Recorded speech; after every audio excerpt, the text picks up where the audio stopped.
आ जानू बाहू ऊंची करके वे बोले रक्त मुझे देना, इसके बदले भारत की आजादी तुम मुझसे लेना। हो गई सभा में उथल पुथल, सीने में दिल न समाते थे, स्वर इनकलाब के नारों के कोसों तक छाए जाते थे। यह कविता गोपाल प्रसाद व्यास द्वारा रचित है। इस कविता के इन लाइनों से ही आप समझ गए होंगे कि हम देश के किस नायक के बारे में बात कर रहे हैं। नेताजी सुभाष चंद्र बोस और आजाद हिंद फौज मानो जैसे एक दूसरे के पूरक हो। आज सुभाष चंद्र बोस की जयंती है, तो सबसे पहले इस अवसर पर जनता जंक्शन की पूरी टीम उन्हें अपनी तरफ से श्रद्धांजलि अर्पित करती है। पिछले साल तक आज का दिन केवल आम दिन हुआ करता था, लेकिन इस साल से पराक्रम दिवस के रूप में पूरे देश भर में मनाया जाएगा। आज भी पूरे देश भर में सुभाष चंद्र बोस से जुड़े कार्यक्रम हो रहे हैं और पराक्रम दिवस को मनाया जा रहा है। शायद नेताजी को यह सम्मान काफी पहले मिल जाना चाहिए, लेकिन एक कहावत है कि देर आए दुरुस्त आए। हम आज के वीडियो में नेताजी सुभाष चंद्र बोस की जीवनी नहीं बताने वाले हैं, बल्कि केवल दो घटना का जिक्र करने वाले हैं जो बिहार से जुड़ा हुआ है।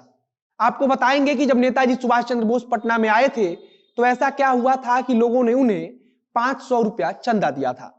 इसके अलावा एक कहानी झारखंड से भी जुड़ा है। झारखंड मतलब कि तब का अविभाजित बिहार। नमस्कार, मेरा नाम है मोहित कुमार सिंह और आप देख रहे हैं जनता जंक्शन। 29 अगस्त 1939 का दिन था। अविभाजित बिहार मतलब कि झारखंड उस समय बिहार का हिस्सा हुआ करता था। नेताजी सुभाष चंद्र बोस पटना में आए हुए थे। पटना के बांकीपुर मैदान में हजारों की भीड़ उमड़ी थी। बांकीपुर मैदान मतलब कि आज का गांधी मैदान।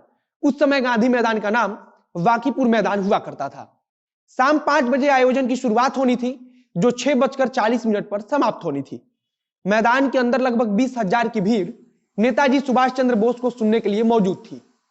उसमें महिलाएं भी शामिल थी। जैसे ही नेताजी सुभाष चंद्र बोस का आगमन हुआ तो मैदान में मौजूद महिलाओं ने फूल बरसाकर नेताजी का स्वागत किया था, जिससे वे काफी खुश हुए थे। हिंदी के प्रसिद्ध कवि रामवृक्ष बेनीपुरी भी सुभाष चंद्र बोस के साथ मंच पर मौजूद थे। सुभाष चंद्र बोस ने सभा को संबोधित किया तो एक एक हिंदुस्तानी का उत्साह देखने लायक था। नेताजी सुभाष चंद्र बोस ने आजादी की लड़ाई लड़ने का अपना एक अलग रास्ता पकड़ना शुरू कर दिया था। महात्मा गांधी और उनके बीच के वैचारिक मतभेद किसी से छुपी हुई नहीं थी। बताया जाता है कि जब सुभाष चंद्र बोस ने सभा को संबोधित करना शुरू किया तो लोगों का उत्साह अपने चरम पर था। रामवृक्ष बेनीपुरी ने मंच से कहा कि बिहार के लोगों का यह सौभाग्य है कि इतने बड़े नेता को इतने नजदीक से देख रहे हैं। सभा खत्म होने तक लोगों का उत्साह इतना ज्यादा बढ़ गया था कि उन्होंने नेताजी सुभाष चंद्र बोस को 500 रुपए का चंदा उपहार स्वरूप दिया था। सुभाष चंद्र बोस ने भी लोगों का यह उत्साह देखकर बोला था कि हमें अंदाजा भी नहीं था कि बांकीपुर में इतना बड़ा आयोजन होगा। इसके 2 दिन पहले सुभाष चंद्र बोस की सभा दानापुर खगौल के कच्ची तालाब पर हुई थी। सुभाष चंद्र बोस जब स्टेशन पर आए थे तो उनका स्वागत करने के लिए सैकड़ों की भीड़ उमड़ी थी। इसी दौरान हुए सभा में सुभाष चंद्र बोस ने लोगों को देश की स्थिति से अवगत कराया था और स्वराज का मतलब भी बताया था। आगे चलकर बिहार सरकार ने नेताजी सुभाष चंद्र बोस को याद रखने के लिए गांधी मैदान स्थित IMA हॉल के पास उनकी प्रतिमा का अनावरण भी किया था। 5 दिसंबर 1939 को सुभाष चंद्र बोस ने पूर्वी सिंहभूम में कदम रखा था।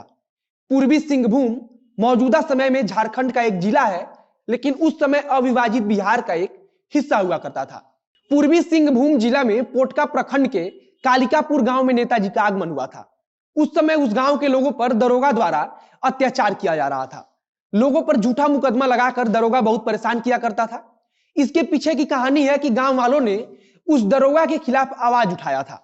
दरअसल दरोगा का चरित्र कुछ ठीक नहीं था। इसकी खबर जब गांव वालों को लगी तो उन्होंने दरोगा के खिलाफ आवाज उठाना शुरू किया था, जिसके बाद दरोगा उन्हें झूठे मुकदमों में फंसा रहा था।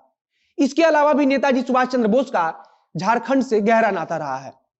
हालांकि फिर हम बता दें कि उस समय झारखंड नाम का कोई राज्य नहीं था, बल्कि झारखंड बिहार का ही हिस्सा हुआ करता था। जब नेताजी सुभाष चंद्र बोस देश से बाहर आजादी की लड़ाई लड़ने जा रहे थे तो वे झारखंड से ही ट्रेन पर सवार हुए थे। 1940 में जब वे रांची पहुंचे थे तो स्वतंत्रता सेनानी फणींद्रनाथ के घर पर ही रुके थे। जाते जाते आपको बताते कि देश में पहली ऑडी भी नेताजी सुभाष चंद्र बोस के परिवार वालों ने ही खरीदा था। आखिरी बार जब नेताजी ने देश में सफर किया था तो वो इसी कार में सवार थे। यह कार नेताजी के बड़े भाई के नाम पर खरीदी गई थी। आज भी यह कार लोगों के देखने के लिए कोलकाता स्थित उनके घर में रखी हुई है। अंत में आप सभी को पराक्रम दिवस की हार्दिक शुभकामनाएं। वीडियो अच्छा लगा तो शेयर कीजिए। फेसबुक पर देख रहे हैं तो पेज को लाइक कीजिए। यूट्यूब पर देख रहे हैं तो चैनल को सब्सक्राइब कीजिए। मिलते हैं फिर बहुत जल्द अगले वीडियो में। कैमरे के पीछे खड़े हैं वरुण झा और मैं मोहित कुमार सिंह। धन्यवाद।